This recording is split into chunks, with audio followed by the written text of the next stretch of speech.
Одновременно с новостью о новой волне репрессий в Таджикистане государственное информационное агентство «Хавар» опубликовало статью о том, что руководство Таджикистана проявляет существенно больше заботы о своем народе, чем соседние государства, включая, например, Казахстан. Некий Владимир Воронин пишет, что борьба с коррупцией у таджикистанских властей едва ли не в менталитете, и восходит это к авестийскому праву, которому более 3000 летий.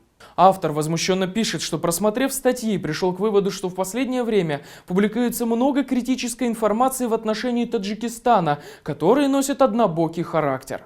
Авторам указанных статей ради справедливости следовало бы сравнить уровень достатка простых жителей Таджикистана с жизнью населения своих государств. Если бы Таджикистан располагал достаточными запасами углеводородов, как другие страны, получи он такое же количество бюджетных вливаний в развитие производства и промышленности, в советский период, как его соседи, таджикский народ сейчас жил бы намного лучше, чем во всех этих государствах вместе взятых. Что означает одно: руководство Таджикистана проявляет существенно больше забот о своем народе, и ему приходится прилагать намного больше усилий.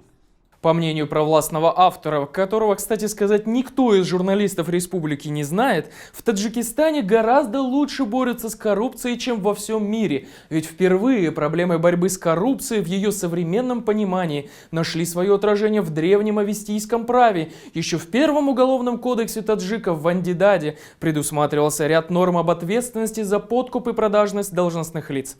Правда, автор забыл сказать, что антикоррупционное ведомство республики возглавляет сын президента Рустам Эмомали, который уже в 25 лет стал генералом. Также Воронин указывает, что сегодня таджикские власти единственные, кто пытается упорядочить процесс трудовой миграции, борются за права и льготы для этой категории граждан. При этом ни Узбекистан, ни Кыргызстан, ни даже Украина такого не делают.